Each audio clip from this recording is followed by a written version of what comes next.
আজকে আমরা ব্যাকরণের পার্ট 1 নিয়ে আলোচনা করব। প্রথম যে ভিডিওটা আপলোড করেছিলাম ওটা হচ্ছে এমনি কিছু জিনিস ব্যাকরণে থাকে, ওইগুলো কোথায় কোথায় বসবে, তার অবস্থানটা কোথায়, তা নিয়ে আমরা আলোচনা করেছিলাম।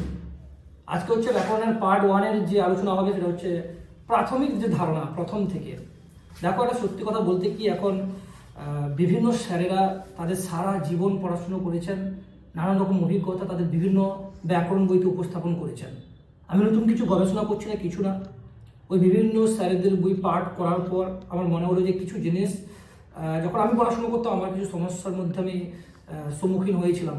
তো আমার মনে হয় পুরো প্রথম থেকেই যদি আমি আলোচনা করি, ওই স্যারেদের কথাগুলো যদি আমি বলি, তাহলে তোমাদের সুবিধা হবে। আমি সহজভাবে ওগুলোকে উপস্থাপন করার চেষ্টা করব।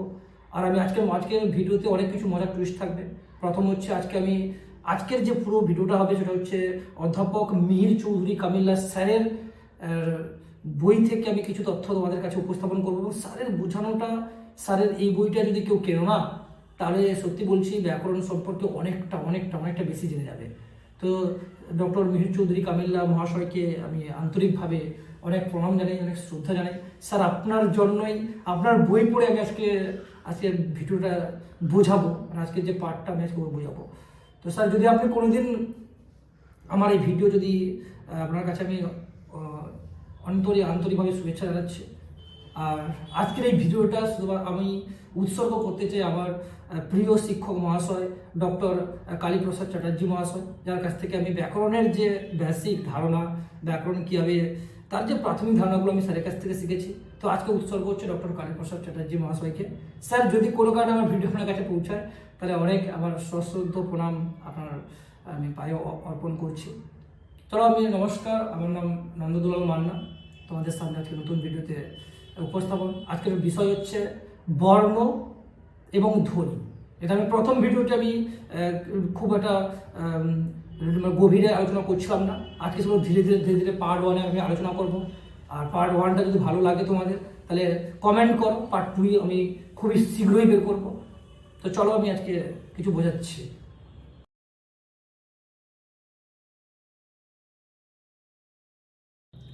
বাংলা প্রথমে চলে আসো, তাহলে আমি এখানে লিখছি, দেখো, ধয় ব দন্তন হর্ষইকার, বানানটা ভালো করে দেখবে, ধ্বনি। তারপর লিখছি ও বর্ণ। তাহলে পার্ট 1-এর আজকের বিষয় হচ্ছে ধ্বনি ও বর্ণ। তো গত ভিডিওতে আমি বলেইছিলাম, প্রথমে লিখছি ধ্বনি। ধ্বনি সম্পর্কে আমরা একটু সচেতন হই। বলেছিলাম বাংলা ব্যাকরণে, অর্থাৎ এই যে বাংলা ব্যাকরণ শিখতে গেলে, বাংলা ভাষা বলতে গেলে, এখানে এই অর্থে, এখানে যে ধ্বনি বলতে কি বুঝবো না, কোনো পশু পাখির ডাক নয়। বা আমরা বিজ্ঞানে যে পড়েছিলাম, ধ্বনি মানে অ্যাকচুয়ালি সাউন্ড, যাকে আমরা বলি SOUND। এখানকার সাউন্ড বলতে আমরা বুঝবো যে কোনো পশু পাখির ডাক নয়, কোনো ধাতব পদার্থের ওপর আঘাত করে যে শব্দ আমরা পাই সেই সাউন্ড বলতে, সেই ধ্বনি কিন্তু এটা নয়।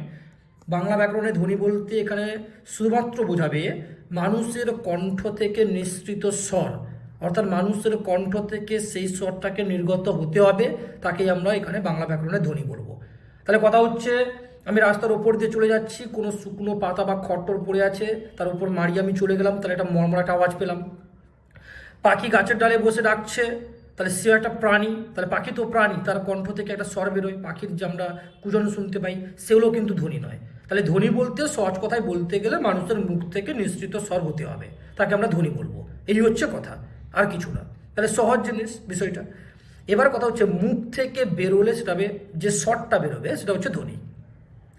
এবার কথা হচ্ছে, তাহলে ধরো আমি যে মুখ থেকে আমি যদি বলি অ, আ, হ্রস্বই, দীর্ঘই, হ্রস্বউ, দীর্ঘউ, রি, লি তো এখন নেই বর্তমানে, এ, ওই, ও, ঔ, এই যে মুখে উচ্চারণ করলাম, এগুলো হচ্ছে এক একটা ধ্বনি। আবার ক, খ, গ, ঘ, উ, চ, এরকম করে ম পর্যন্ত যদি আমরা পরপর করে ডেকে যাই, মুখে যদি উচ্চারণ করি, তাহলে এটা হচ্ছে ধ্বনি।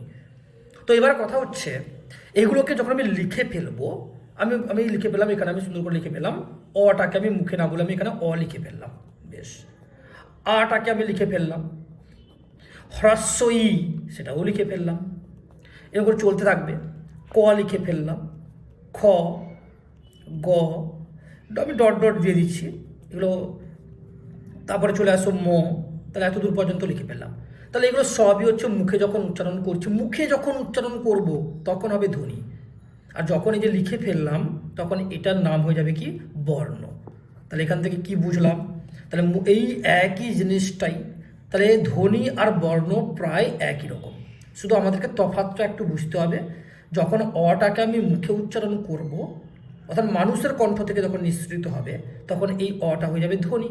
আর অটা যখন আমি খাতায় লিখছি বা কোনো কিছুর উপর লিখে ফেলছি, লেখার মাধ্যমে আমি আগের দিন বলেছিলাম তুমি খাতায় লিখতে পারো, ব্ল্যাক বোর্ডে লিখতে পারো, হোয়াইট বোর্ডে লিখতে পারো, কোনো দেওয়ালে লিখতে পারো, গালে লিখতে পারো, যাই হোক না কেন, লেখার তো মাধ্যম অনেক কিছু থাকে। তো কথা হচ্ছে আমরা দেখছি এই অটাকে মুখে উচ্চারণ করলে হয়ে যাবে ধ্বনি, আর অটাকে লিখে ফেললে হয়ে গেল বর্ণ।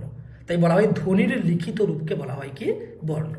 এবার এই ধ্বনি যদি বলা হয় তাহলে এই ধ্বনিকে একটা সংজ্ঞা করা যেতে পারে। আমি ভিডিওর শুরুতেই বলেছিলাম যে অধ্যাপক মিহির চৌধুরী কামিল্লা স্যারের বইতে তিনি যে সুন্দর একটা সংজ্ঞা উপস্থাপন করেছেন, বইটা কিন্তু সকলে পড়বে, খুব ভালো লাগবে।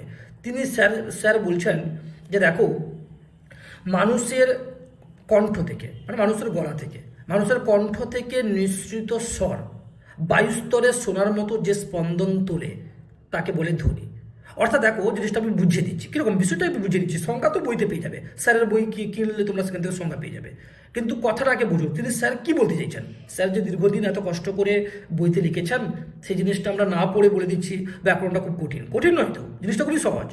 স্যার বলছেন যে দেখো, আমি মুখে বললাম অ, তাহলে অটা যখন আমি এখানে লিখছি, আমি এটাকে মুখে উচ্চারণ করছি, আমি বললাম অ, তাহলে অটা যখন মুখে উচ্চারণ করছি তাহলে আমার মুখ থেকে স্বরটা বেরোলো, স্বরটা বেরোলো। এবার আমরা জানি যে একটা অদৃশ্য বায়ুস্তর আমাদের চারিদিকে রয়েছে, সেই অদৃশ্য বায়ুস্তরে একটা স্পন্দন তৈরি হলো, মানে আমার যে কণ্ঠ থেকে নিঃসৃত অটা হলো ওটা বায়ুতে মিশে গেল, যেটা কম্পন তৈরি করলো। এবারে সেই কম্পনটা স্পন্দন হতে হতে আমাদের আশেপাশে, এবার আমার একটা লিমিটেশন থাকবে। আমি বললাম, এবার মানে আমি এখানে বলা মানে কি, আমি এখানে এখন মনে করো এগরাতে আছি, তাহলে আমার কি কলকাতা পর্যন্ত, কলকাতায় যে ব্যক্তি দাঁড়িয়ে আছে ততদূর পর্যন্ত কি স্পন্দন যাবে না, আমার আশেপাশে আমার একটা ভয়েসের একটা লিমিট থাকে যা এত দূর পর্যন্ত সেই স্পন্দনটা যেতে পারে। তাহলে আমি যদি জোরে চিৎকার করে বলি তাহলে একটা দূরত্ব পর্যন্ত যাবে, আমি ধীরে যদি বলি তাহলে কাছাকাছি মানুষরা শুনতে পাবে। তো যাই হোক, এই অটা আমার কণ্ঠ থেকে নিঃসৃত হওয়ার পর সে কী হবে, পার্শ্ববর্তী যারা রয়েছে তাদের কর্ণগহ্বরে মানে কানে পৌঁছবে, দিলে তারা এই অটাকে শুনতে পাবে। তাহলে দেখা যাচ্ছে আমি মুখ থেকে, তাহলে ধ্বনি আমি এই অটাকে মুখে যখন উচ্চারণ করলাম, বা হ্রস্ব ই, দীর্ঘ ই, তারপরে ক, খ, গ, এই যে ধ্বনিগুলো আমি উচ্চারণ করছি, এই ধ্বনিগুলো আমার পার্শ্ববর্তী যারা থাকবেন আমি যেভাবে উচ্চারণ করব তারা, আমি যদি দ্রুত খুব জোরালো উচ্চারণ করি তাহলে তাদের জোরালো শুনতে পাবেন, আমি ধীরে উচ্চারণ করলে ধীরে শুনতে পাবে। তাহলে দেখছি ধ্বনিকে আমরা কানে শুনতে পাই, কানে শুনতে পাই। আমি বললাম, আমার পাশে যারা আছেন তারা শুনতে পেলেন। তাহলে যেহেতু ধ্বনিকে কানে শোনা যায়, তাই ধ্বনিকে বলা হয়, ধ্বনি হচ্ছে শ্রুতিগ্রাহ্য, মানে ধ্বনিকে কানে শোনা যায়। আচ্ছা, আমি যে বললাম, আমি এখানে এটাকে আমি কভার করে দিচ্ছি। তাহলে আমি যে এখানে থাকা আমি কোনো জায়গায় এবার মনে হচ্ছে আমি কোনো কিছু লিখিনি, তাহলে আমি যদি বলি এবার, তাহলে অটা মুখে বললাম, তোমরা কোনো জায়গায় কিছু দেখতে পাচ্ছ না, তাহলে এর কোনো প্রতীক নেই। প্রতীক মানে কি, আমরা দেখতে পাচ্ছি না, তার কোনো চিহ্ন নেই। এটা কলমের, আমার হাতে এটা কলম আছে, তাহলে এটা কি, এটাকে দেখলেই কেউ না কেউ বলে দিবে এটা হচ্ছে কি, এটা কলম। তাহলে বা আমি যদি এরকম করে আমি একটা ছবি এঁকে দিই, তাহলে এরকম করে যদি আমি এরকম করে আমি এঁকে দিই, তাহলে এটা লোকে দেখে বুঝে নেবে এটা হচ্ছে পেন্সিল। তার মানে কিছু চিহ্ন দেখে, কিছু ছবি দেখে লোকে বুঝে নেয়, কিন্তু আমি তো এখানে এর কোনো এখানে চিহ্ন বা প্রতীক নেই। তাহলে ধ্বনি মুখে উচ্চারিত হয়, ধ্বনিকে চোখে দেখা যায় না, ধ্বনিকে কানে শোনা যায়, ধ্বনির কোনো প্রতীক নেই। এবারে কথা হচ্ছে কি, তাহলে ধ্বনিকে আমি লিখে ফেললাম, তো চলো আমি লিখে ফেলেছি, দেখো যে পাত্র আমি লিখে ফেলেছি। তাহলে যেগুলো মুখে বললাম লিখে ফেললাম, তাহলে এটা হয়ে গেল বর্ণ। আকে মুখে বলেছিলাম ধ্বনি ছিল, লিখে ফেলেছি, বর্ণ হয়ে গেল। হ্রস্বইকে মুখে বলেছিলাম ধ্বনি ছিল, হ্রস্বই লিখে ফেলেছি, এটা কি বর্ণ হয়ে গেল। আবার ককে আমি মুখে বলেছিলাম ধ্বনি ছিল, কটা হয়ে গেল বর্ণ হয়ে গেল। তাহলে দেখছি ধ্বনির লিখিত রূপকে বলা হয় বর্ণ। তাহলে দেখো, তাহলে আমি এবারে এদিকে যদি আমি একটা টেবিল করি, এদিকে আমি করলাম ধ্বনি, আর এদিকে আমি করলাম কি বর্ণ। তাহলে এখান থেকে আমরা কি জানলাম না, মুখে যেটা উচ্চারণ করব, যে স্বরটা নিঃসৃত হবে, বায়ুস্তরে যে স্পন্দন তৈরি করবে, তাহলে এবারে স্যারের সংজ্ঞাটা বোঝা যাচ্ছে। স্যার বলছেন যে মানুষের কণ্ঠ থেকে নিঃসৃত স্বর, তাহলে ওটা কণ্ঠ থেকে বেরোলো। স্বর বায়ু স্তরে, তাহলে আমাদের যে বায়ুর মাধ্যম রয়েছে, কারণ কোনো মাধ্যম ছাড়া আমরা কিন্তু কোনো জিনিসকে শুনতে পাবো না। বায়ু জড় মাধ্যম আছে বলেই, এখানে স্পন্দন হয় বলেই আমরা একে অপরের কথা শুনতে পাই। মহাশূন্যে কিন্তু আমরা একে অপরের কথা শুনতে পাবো না। সেটা পাশাপাশি থেকে যদি আমরা জোরেও গলাও যদি চিৎকার করি বা আওয়াজও যদি কণ্ঠ থেকে নিঃসৃত করি, পাশের ব্যক্তি কিন্তু শুনতে পাবে না। কেন? সেটা কোনো জড় মাধ্যম নেই। তো এখানে আমাদের বাতাস আছে, তাই আমরা শুনতে পাই। তাহলে বাতাসে, তাহলে স্যার বলছেন, তাহলে মিহির চৌধুরী কামিল্লা মহাশয় বলছেন যে মানুষের কণ্ঠ থেকে নিঃসৃত স্বর বায়ুস্তরে সোনার মতো যে স্পন্দন তোলে তাকে বলে ধ্বনি। তাহলে কথা হচ্ছে, তাহলে ধ্বনি ধ্বনি ধ্বনি আর বর্ণের মধ্যে যদি পার্থক্য বলে আমরা তাহলে কি বলবো? তাহলে প্রথমে আমরা 1 নম্বরে বলবো যে ধ্বনিকে আমরা চোখে দেখতে পাই না। তাহলে ধ্বনিকে আমরা চোখে দেখতে পাই না। ব্যাস, 1 নম্বর পয়েন্ট হয়ে গেল। তাহলে বর্ণ কি হবে? ধ্বনির লিখিত রূপ যেহেতু বর্ণ, তাহলে আমরা এখানে বলতে পারি যে বর্ণকে চোখে দেখা যায়। তাহলে বর্ণকে চোখে দেখা যায়। 2 নম্বর কি না, 2 নম্বর আমরা বলতে পারি যে ধ্বনি যেহেতু চোখে দেখা যায় না, এই একই কথাকে আর একটা সুন্দর বাংলা শব্দ আছে কি না, ধ্বনি দৃষ্টিগ্রাহ্য নয়, আর বর্ণ হচ্ছে দৃষ্টিগ্রাহ্য। কি বলা হলো? দৃষ্টিগ্রাহ্য। একই কথাটাকে এটা একটা ভালো সুন্দর বাংলা একটা শব্দ রয়েছে, দৃষ্টিগ্রাহ্য। তাহলে বর্ণ হচ্ছে দৃষ্টিগ্রাহ্য, অর্থাৎ আমরা চোখে দেখতে পাচ্ছি। বর্ণকে আমরা চোখে দেখতে পাই না, তাই এটি হবে দৃষ্টিগ্রাহ্য নয়। একই কথাটায় 2 নম্বর পার্থক্য কি না, ধ্বনির কোনো প্রতীক নেই। ধ্বনির কোনো প্রতীক নেই। কেন নেই? আমি অ যদি বলি মুখে, তাহলে অ তো কোথাও দেখতে পাচ্ছি না। ওটা ছোট, বড়, অনেক বড়, কিছুই নেই। কিন্তু বর্ণতে যখন আমি অ লিখছি না, এই যে লিখে ফেললাম, এটা তাহলে কি দেখতে পাচ্ছি, দৃষ্টিগ্রাহ্য হচ্ছে। তাই বর্ণ হচ্ছে কি না, বর্ণ হচ্ছে দৃষ্টিগ্রাহ্য, আর ধ্বনি হচ্ছে দৃষ্টিগ্রাহ্য নয়। একই রকম আমরা বলতে পারি, 3 নম্বর বলতে পারি যে ধ্বনি হচ্ছে শ্রুতিগ্রাহ্য, মানে কানে শোনা যায়। যেহেতু ওরা কানে আমরা শুনতে পাই, কানে শোনা যায়, তাই আমরা একে বলতে পারি শ্রুতিগ্রাহ্য। শ্রুতিগ্রাহ্য। তাহলে ধ্বনিটা হচ্ছে শ্রুতিগ্রাহ্য, মানে কানে শোনা যায়, আর বর্ণ শ্রুতিগ্রাহ্য নয়। তাহলে বর্ণের বেলায় কি হবে? শ্রুতিগ্রাহ্য নয়। এবার কথা হচ্ছে, আমি তোমাকে মুখে বললাম যে ধ্বনিকে চোখে দেখা যায় না, কিন্তু সেটাকে উদাহরণে কেমন দিব? উদাহরণে আমরা লিখব যে অ, আ, ক, খ এদের উচ্চারণটুকুই। এটা কিন্তু মিহির চৌধুরী স্যারের বইতে পেয়ে যাবে, উচ্চারণটুকুই। দারুণ স্যার, দারুণ বুঝিয়েছেন। একবার বড় বইটা দেবে, মজা পাবে।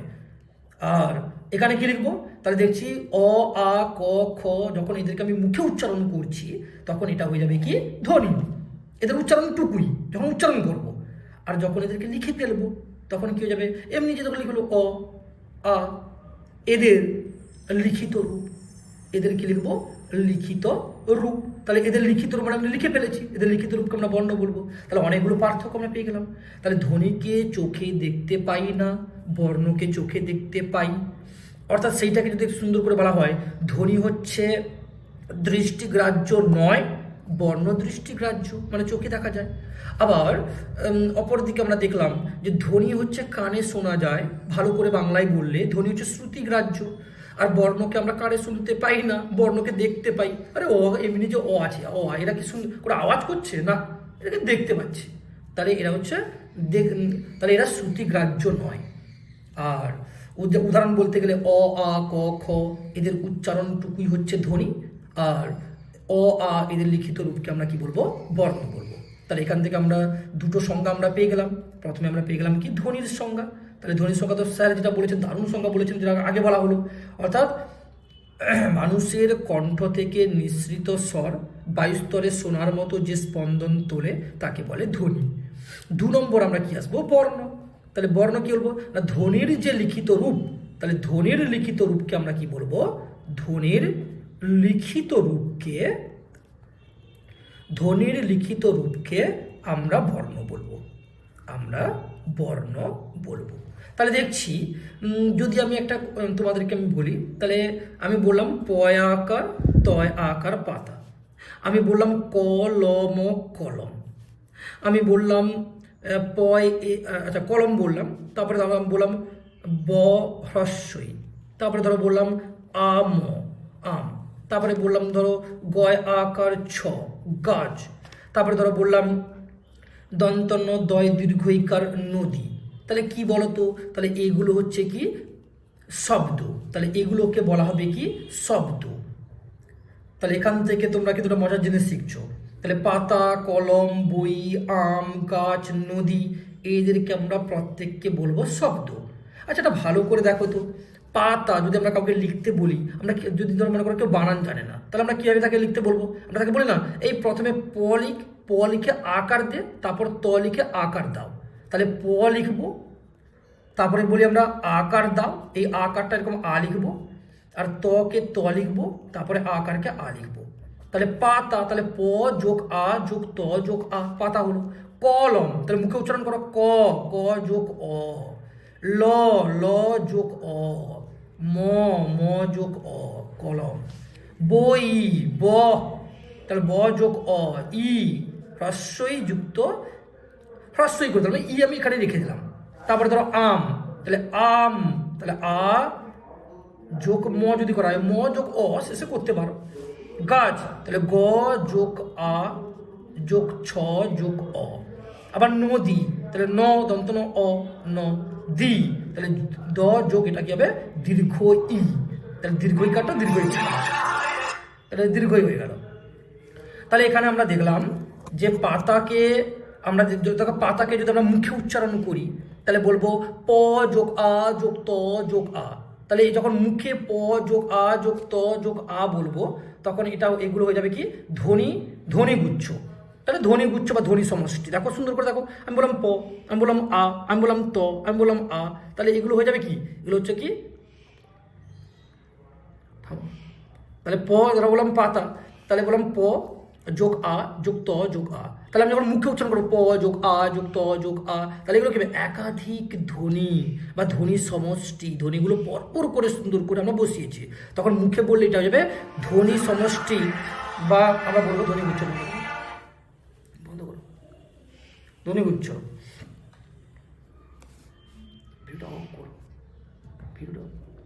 প আ ত আ, মুখে যখন উচ্চারণ করলাম তখন এগুলো হচ্ছে ধ্বনিগুচ্ছ। তাহলে ধ্বনিগুলো সুন্দর করে পরপর করে মুখে উচ্চারিত হয়ে একটা নতুন একটা সুন্দর শব্দ তৈরি করলো। তাহলে এখান থেকে কি বুঝলাম, যে একাধিক ধ্বনি যখন আমরা মুখে সুন্দর করে পরপর করে বসিয়ে আমরা যখন একটা অর্থপূর্ণ একটা কিছু যেটা তৈরি করবো, তাকে কি বলবো, তাকে বলবো শব্দ। তাহলে পাতাটা হচ্ছে শব্দ। তাহলে যখন পাতা, তাহলে যদি বলা হয় পাতা, এই যে পাতাটা কি না একাধিক ধ্বনিগুচ্ছ পরপর করে বসে অর্থপূর্ণ একটা শব্দ তৈরি করেছে। কিন্তু যখন আমরা লিখে ফেললাম তখন তো ধ্বনি বলতে পারবো না, তখন বলবো কি একাধিক বর্ণ পরপর করে বসে একটা অর্থপূর্ণ মনের ভাব যখন প্রকাশ করে, তখন তাকে আমরা কি বলবো, তখন আমরা তাকে বলবো কি শব্দ। তাহলে এখানেই তো সংজ্ঞা হয়ে গেল। তাহলে যখন যখন বলবে একাধিক ধ্বনি পরপর করে বসে একটা অর্থপূর্ণ মনের ভাব প্রকাশ করছে, তখন তাকে আমরা বলবো কি শব্দ, যখন মুখে উচ্চারণ হবে। আর যখন লিখে ফেলবো কোনো কিছুর উপরে, তখন বলবো কি কথাটাকে উল্টে দিব। অর্থাৎ একাধিক বর্ণ পরপর করে বসে একটা অর্থপূর্ণ মনের ভাব যখন প্রকাশ করবে, তখন যেটা তৈরি করবে তাকে আমরা বলবো শব্দ। এই হচ্ছে কথা। তাহলে দেখছি মুখে হলে একাধিক ধ্বনিগুচ্ছের সমষ্টি, আর লিখে পেলে তাকে বলবো অনেকগুলো বর্ণের সমষ্টি। আবার কলম, দেখো ক যোগ অ যোগ ল যোগ অ যোগ ম যোগ অ। তাহলে মুখে বললে বলবো ক অ ল অ ম অ, একাধিক বর্ণগুলো একাধিক ধ্বনিগুলো মুখে উচ্চারিত হয়ে তৈরি করলো কলম শব্দ। লিখে ফেললে বলবো একাধিক বর্ণগুলো পরপর বসে তৈরি করলো কলম শব্দ। তাহলে মুখে বললে ধ্বনিগুচ্ছ, লিখে ফেললে বর্ণগুচ্ছ। তাহলে এই যে বললাম, এই যে ভাঙলাম, বইকে ব যোগ অ যোগ ই, আমকে আ ম অ, গাছ গ আ ছ অ, এই যে ভাঙলাম, তাহলে বর্ণগুলো এই যে ভাঙলাম, একে বলা হবে কি, যে একে বলা হয় বর্ণ বিশ্লেষণ।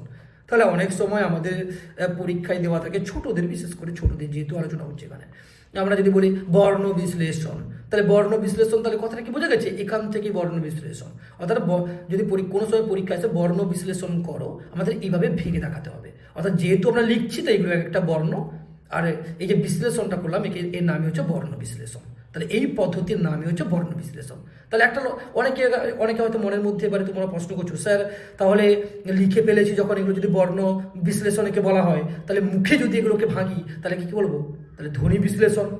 ধ্বনি বিশ্লেষণ কেমন একটা লাগছে না? আমরা বলতে পারি যে ধ্বনি গুচ্ছের সমষ্টি বলতে পারি, তাহলে ভালো লাগবে শুনতে, এই আর কি। তাহলে লজিক হচ্ছে এটাই। তাহলে এখান থেকে জানলাম শব্দ কাকে বলে, পেয়ে গেলাম।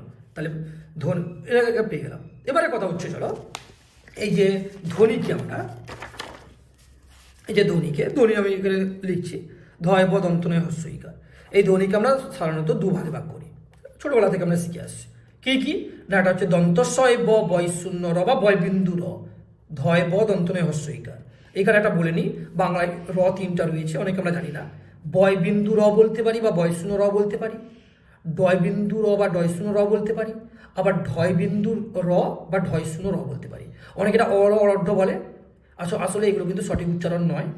বিভিন্ন বইতে দেখবে, ভালো বই মানে অনুসরণ করবে, দিলে বুঝতে পারবে। বয় শূন্য র বা বয় বিন্দু র, ডয় শূন্য র বা ডয় বিন্দু র, ঢয় শূন্য র বা ঢয় বিন্দু র, এভাবে 3টা কিন্তু বাংলায় র রয়েছে। যেমন করে বাংলায় 3টা তালবর্ষ রয়েছে, 3টা রয়েছে, তালবর্ষ, মূর্ধন্য দন্তস্ব, আমরা প্রায় সকলেই জানি। কিন্তু এই জিনিসটা সম্পর্কে আমরা অনেকেই জানি, অনেকে আবার ঠিকঠাকভাবে জানি না। তাই অনেকে এখনও দেখবে, অনেকে পড়াশোনার সময় অর্ধ উচ্চারণ করে। তো এটাকে একটা মজার বা হাস্য কৌতুকের মতো হয়ে যায়, তো এটা করতে চেও না। তো এটা হবে দন্তস্বয় ব বয় বিন্দু র ধয় ব দন্ত নয় হস্য ইকার স্বরধ্বনি। আর এইদিকে আমরা লিখব ব্যঞ্জন ধ্বনি। তো এখন আমরা প্রাথমিক ধারণা, যেহেতু এখানে কি করব না, থেকে মানে আ শব্দ লেখা যাবে না একটা ভিডিওতে, তো এখানে ও পর্যন্ত ডট ডট দিয়ে দিলাম। এটা হচ্ছে কি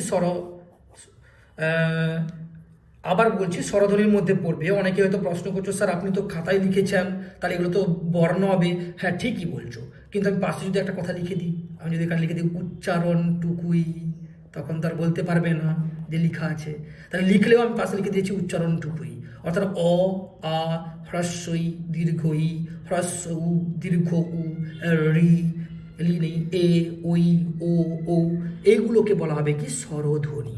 এদের উচ্চারণটুকুই, এই যে লিখিত রূপ কিন্তু না, উচ্চারণটুকুই হবে স্বরধ্বনি।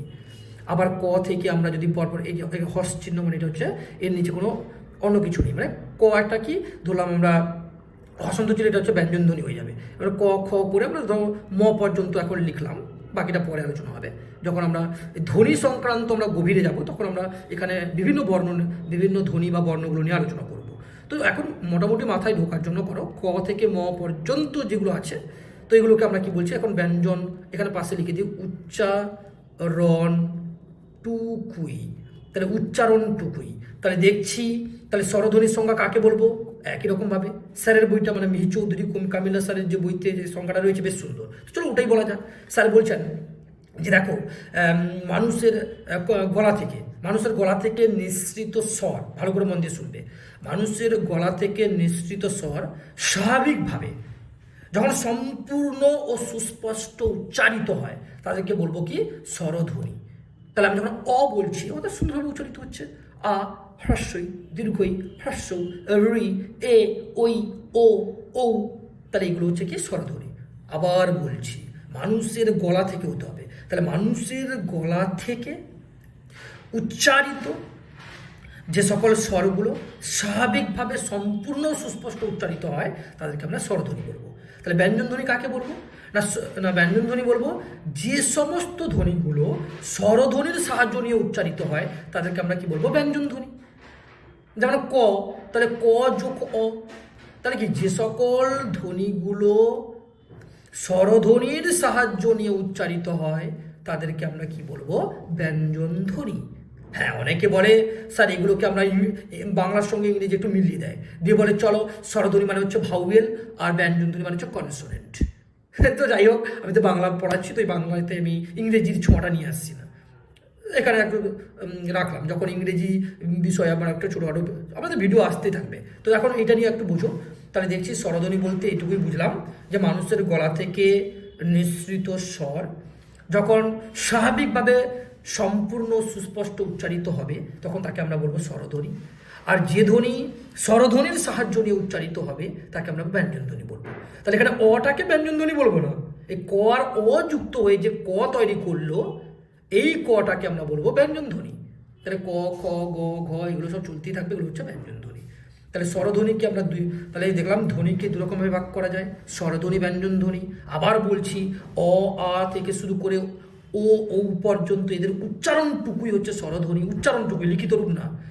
আর ব্যঞ্জনধ্বনি হচ্ছে ক থেকে ম পর্যন্ত, আরও যে বাকিগুলো সব আছে আমাদের বাংলা বর্ণমালায়। তো যাই হোক, তাকে আমরা কি বলবো? ব্যঞ্জনধ্বনি। তাহলে ধ্বনিকে দুরকম ভাগ করা যায়, স্বরধ্বনি আর হচ্ছে ব্যঞ্জনধ্বনি। এবার আমরা আসবো বর্ণ। তাহলে বর্ণ কি? বর্ণ কাকে বলে? না, এখানে আমরা বর্ণ বললাম যে ধ্বনির লিখিত রূপকে, লয় হস্যইকার ক্ষয় হস্যইকার ত, ধ্বনির লিখিত রূপকে বর্ণ বলে। তাহলে এইবারে যদি আমি অ লিখি, আ লিখি, ক লিখি, তখন এগুলোই হচ্ছে বর্ণ। কারণ পাশের উচ্চারণটুকু লেখা দরকার নেই, উচ্চারণটুকু লিখে দিলে তখন সেটা ধ্বনি হয়ে যাবে। তাহলে বর্ণকেও একই রকমভাবে দুরকমভাবে ভাগ করা যায়। কি কি? না, একটা হচ্ছে স্বরবর্ণ আর অপরটা হচ্ছে ব্যঞ্জন বর্ণ। ব্যঞ্জন ব মূর্ধন্য রেপ। তাহলে স্বরবর্ণ আর হচ্ছে ব্যঞ্জন বর্ণ। তাহলে স্বরবর্ণ কাকে বলবো? না, স্বরধ্বনির লিখিত রূপকে স্বরবর্ণ বলবো, ব্যঞ্জন ধ্বনির লিখিত রূপকে আমরা ব্যঞ্জন বর্ণ বলবো। লিখিত রূপ, তাহলে এগুলো হচ্ছে সব লিখিত রূপ। তাহলে আমরা একটু লিখিত রূপ লিখে দিই। অ, আ, মাঝখানে ডট ডট দিয়ে দিলাম, ও, ও পাশে লিখে দিলাম, আবার এখানে ক, খ, গ, ডট ডট দিয়ে ম লিখে দিলাম, আরও তো আছে সব। তাহলে এইগুলো হচ্ছে কি বিষয়টা। পরে আমরা কি এলাম? না, পরে আমরা একটা বিষয় এলাম, সেটা হচ্ছে, তাহলে এখান থেকে দেখো কোনো একটা শব্দ যখন তৈরি করলাম, তাহলে সবার মূলে কি এক একটা ধ্বনি বা এক একটা বর্ণের প্রয়োজন। তাই বলা হয় বাংলা ব্যাকরণের সব থেকে ক্ষুদ্রতম যে একক সেটা কেউ ধ্বনি বলতে পারে, কেউ বর্ণ বলতে পারে। তাহলে এই হচ্ছে বিষয়। তাহলে বাংলা ব্যাকরণের সবচেয়ে ক্ষুদ্র, মানে কোনো একটা ভাষা, কোনো একটা, মানে বিশেষ করে বাংলা ভাষা, তাহলে বাংলা ভাষায় কথা বলতে গেলে তার যে সবচেয়ে ক্ষুদ্রতম যে এককটা প্রয়োজন, সেই এককটা হচ্ছে কি? এই ধ্বনি। এই ধ্বনি হতে, ধ্বনি আর হচ্ছে বর্ণ, এই হচ্ছে বিষয়। তাহলে বাংলা ভাষায় কথা বলতে গেলে যদি মুখে কথা বলি, তাহলে তার সবচেয়ে ক্ষুদ্রতম একক হচ্ছে কি? ধ্বনি। আর যদি আমরা লিখে ফেলি, তার ক্ষুদ্রতম একক হচ্ছে কি? বর্ণ। এই বিষয়টা ভালো করে বুঝতে হবে। তাহলে বাংলা ভাষার সব থেকে ক্ষুদ্রতম এককের নাম হচ্ছে কি? ধ্বনি, আর একটা হচ্ছে বর্ণ। এবারে চলে আসো, কথা হচ্ছে এই ধ্বনি দিয়ে না, এই ধ্বনি দিয়ে দেখো, একটা ধ্বনি দিয়েও আমরা মনের ভাব প্রকাশ করতে পারি, আবার একাধিক ধ্বনি দিয়েও আমরা মনের ভাব প্রকাশ করতে পারি। যেমন ধরো আমি একটা বাক্য বলে দিলে বুঝতে পারবে, বাক্যটা আমরা পরের ভিডিওতে আমরা যখন বলবো, তো পার্ট ওয়ানে ওই বাক্যটা মাথায় ঢোকানোর দরকার নেই। ধরো আমি তবুও বলে দিই, ওটা তো সবাই জানি বাক্য কাকে বলে। ধরো আমি বললাম, স্যারের উদাহরণটা দিচ্ছি, স্যারের বইতে যেটা রয়েছে, রাম ও রহিম আসছে। দারুণ, এই উদাহরণটা খুব ভালো লেগেছে আমার, স্যারের দারুণ বুঝান। রাম ও রহিম আসছে। তাহলে দেখো, আমি যদি বলি রাম ও রহিম, তাহলে এই যে ওটা না, এই যে ও, তাহলে ও মানে এখানে কি বলতো? ও হচ্ছে একটা, আমি যদি ধ্বনি বলি শুধু ও, এখানে ওটা কিন্তু এবং, মানে যাকে আমরা ইংরেজিতে অ্যান্ড বলি, সেই এবংয়ের কাজ করছে। তাহলে যদি রাম ও, তাহলে এই ওটা দিয়েও কিন্তু একটা মনের ভাব বোঝায়। তাই এখানে ও একটা মাত্র ধ্বনি মুখে বললে আর একটা মাত্র বর্ণ দিয়েও কিন্তু একটা মনের ভাব প্রকাশ করা যায়। বোঝা গেছে? আর একটু আগেই যে আমরা একটু লিখলাম, এই যে পাতা, কলম, বই, আম, গাছ, নদী, এগুলো হচ্ছে একাধিক ধ্বনি, একাধিক বর্ণের মিলিত ফল, মিলিত অর্থ হচ্ছে পাতা।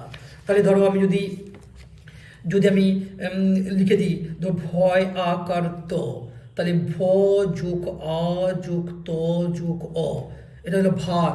তাহলে দেখছি এই যে ধ্বনিগুলো পরপর করে বসেছে, বা এই বর্ণগুলো যখন পরপর করে বসেছে, একটা অর্থপূর্ণ জিনিস তৈরি করছে। কিন্তু যদি আমি ত আর ভা লিখে দিই, তাহলে দেখা যাচ্ছে ত যোগ অ যোগ ভ যোগ আ। দেখো এখানে যে ধ্বনি বা এখানে যে বর্ণগুলো ছিল, এখানেও সেই ধ্বনি বা বর্ণগুলো আছে, কিন্তু এদিক সেদিক করে দিয়েছি। এদিক সেদিক করে দেওয়ার ফলে এর ফলে একটা যে গুচ্ছ একটা অর্থ আসছে, একটা ভাব যার অর্থ আছে, একটা তভা যার অর্থ নেই। তাহলে এখান থেকে বুঝলাম যে একাধিক বর্ণ বা বর্ণগুচ্ছ বা একাধিক ধ্বনি বা ধ্বনিগুচ্ছ পরপর বসলেই যে শব্দ হবে এমন কোনো কথা নেই, অর্থ হতে হবে, তবেই হবে। তাহলে এখান থেকে শব্দের সংজ্ঞা পেয়ে গেলাম। তাহলে শব্দের সংজ্ঞা আমরা কি বলতে পারি? না, এক বা একাধিক বর্ণ বা বর্ণগুচ্ছ পর পর বসে যখন একটা মনের ভাব যখন প্রকাশ করে তখন যেটা পাওয়া যায় তাকে বলা হয় কি শব্দ। তাহলে আজকের ভিডিওটা আর বেশি বড় করব না। পার্ট 2 দেখতে হলে কমেন্ট করো, লাইক করো, শেয়ার করো, দিলে পার্ট 2 আসবে পরপর করে। তাহলে আজকের ভিডিওতে যেন প্রত্যেকবারের মতো আমার সেই একই রকম ব্যাপার, অর্থাৎ আজকের ভিডিওর মূল জিনিসটা আমরা কি জানলাম? আমরা জানলাম ধ্বনি ও বর্ণ। তাহলে ধ্বনি হচ্ছে মুখে উচ্চারিত হবে, বর্ণ হচ্ছে ধ্বনির যেটা আমরা মুখে উচ্চারণ করছি তার লিখিত রূপটা হচ্ছে বর্ণ। ধ্বনি বর্ণের মধ্যে আমরা কিছু পার্থক্য দেখলাম। আর একবার জাস্ট বলে দিই, ধ্বনিকে আমরা চোখে দেখতে পাই না, কানে শুনতে পাই। তাই ধ্বনি হচ্ছে দৃষ্টিগ্রাহ্য নয়, ধ্বনি হচ্ছে শ্রুতিগ্রাহ্য। আর বর্ণ হচ্ছে চোখে দেখতে পাই অর্থাৎ দৃষ্টিগ্রাহ্য, কিন্তু বর্ণকে আমরা কানে শুনতে পাই না, তাই এটা কিন্তু শ্রুতিগ্রাহ্য নয়। ধ্বনির কোনো প্রতীক নেই, বর্ণের প্রতীক আছে। অ আ ক খ এদের উচ্চারণটুকুই হচ্ছে ধ্বনি, অর্থাৎ এদেরকে লিখে ফেললে পেয়ে যাবো এদের লিখিত রূপ, যাকে আমরা বর্ণ বলছি। একাধিক ধ্বনি যখন মুখে উচ্চারণ করব, ধ্বনিগুচ্ছগুলো পরপর বসে যখন অর্থপূর্ণ কোনো একটা জিনিস তৈরি করবে, তখন তাকে বলছি শব্দ। আর এলোমেলো একই ধ্বনিগুলো পরপর করে বসেও যদি একটা অর্থপূর্ণ মনের ভাব প্রকাশ না করে, তাহলে সেটাকে আমরা শব্দ বলবো না। যেমন করে এখানে দেখালাম ভাত আর হচ্ছে তভা। আর কি দেখলাম না, একাধিক ধ্বনিগুলো বসে বা একাধিক বর্ণগুলো বসে তৈরি করলো শব্দ। তাহলে আজকের আমরা থিম জানলাম কি কি, আমি রেখাচিত্র করে দিচ্ছি। এক, জানলাম ধ্বনি সম্পর্কে কিছুটা তথ্য, তারপর জানলাম বর্ণ সম্পর্কে কিছুটা তথ্য, তারপর জানলাম কি বর্ণ বিশ্লেষণ জিনিসটা কেমন সেই সম্পর্কে আমরা কিন্তু একটু ধারণা করলাম। তারপর এখানে ধ্বনিকে কয় ভাগে ভাগ করা হয়, এখানে দেখলাম দুভাগে ভাগ করা হয়, বর্ণকেও দেখলাম দুভাগে ভাগ করা হয়, এই তথ্যগুলো জানলাম। তারপরে বর্ণ বিশ্লেষণ করে আমরা একটা জিনিস জানলাম যে বর্ণগুলো বা ধ্বনিগুলো পরপর বসে যখন মনের অর্থপূর্ণ মনের ভাব প্রকাশ করবে, তখনই তার নাম আমরা দিয়েছিলাম শব্দ। আর যখনই বর্ণ একই শব্দ একই বর্ণ বা একই ধ্বনিগুলো থাকা সত্ত্বেও যদি অর্থপূর্ণ না হয়, তখন শব্দ হবে না। তাহলে এখান থেকে শব্দ সম্পর্কেও আমরা কিন্তু একটা ধারণা করলাম।